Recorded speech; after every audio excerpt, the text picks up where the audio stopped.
And this document is from 1710. So this is 17 years after she was arrested. Right. Where her relatives are asking for compensation. An account of what Dorcas Hoare had taken from her, who was condemned for witchcraft.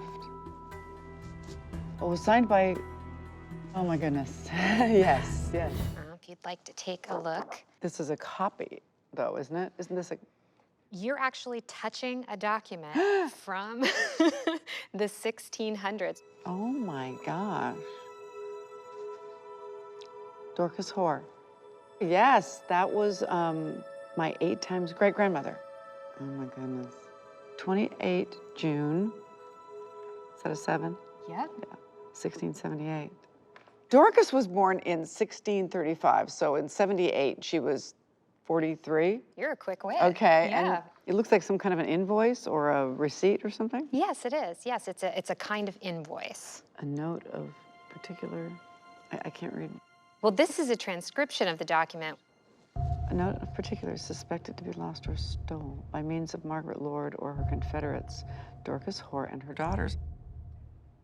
Oh my gosh, so she was arrested for thievery? Dorcas. Oh no.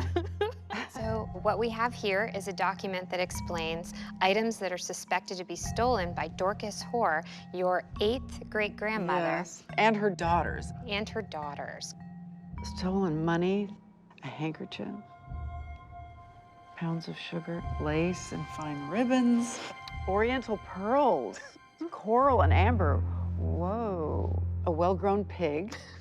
A well-grown, does that mean just a big pig? Yeah. Cat burglars. I come from cat burglars. Signed by John Hale and Rebecca Hale. These are 2 individuals who actually employ Margaret Lord as a servant. So Margaret worked for them and she became friends with the other gals and said, you know, my boss is really rich. You might want to help yourself. It does. It seems that she's working for the Hales and she's stealing goods. John Hale is the Reverend in Beverly. So Okay. Dorcas and Margaret and the Hales all live in that same community. And we know that the Hoares were more of a working class family during this time period. The evidences against Dorcas Hoare to prove her guilty run thus. So what they're doing here is they're laying out the evidences against her. This is a transcription of the document. Ah, good, thank you. Much easier. Mrs. Hale misseth the things conveyed away. Tabby Slew saith she fetched them in her mother's name. Who's Tabby Slew? She's one of Dorcas Hoare's daughters. She has confessed and she said her mom's guilty. Wow. So there's not even honor among thieves, and it's part of my family. Yeah, I'll sell mom out. Oh dear.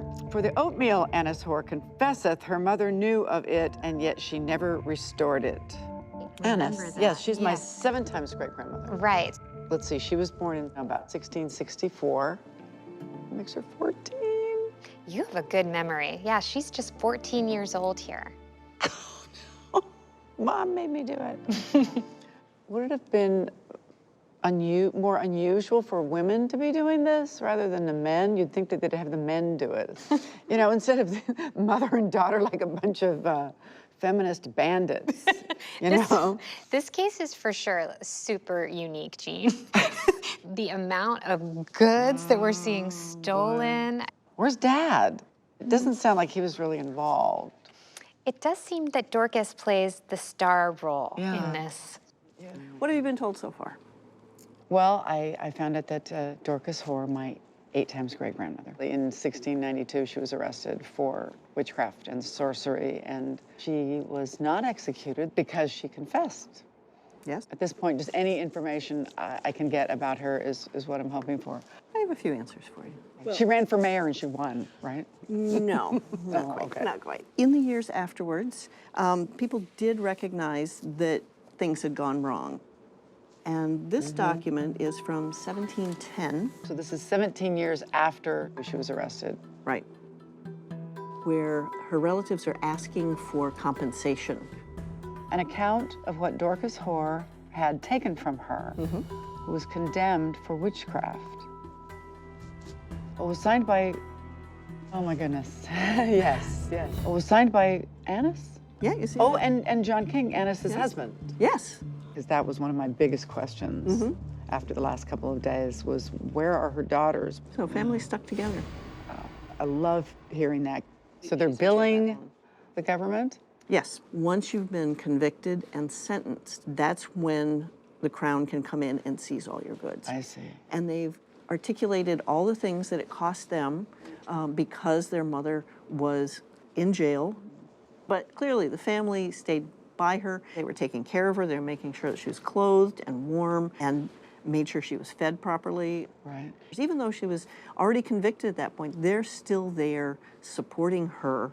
Yeah. Do we know when she got out of prison? Well, if you look very carefully, it says how many months were they? Oh, 11. 11 months. Oh, that must have been And that's miserable.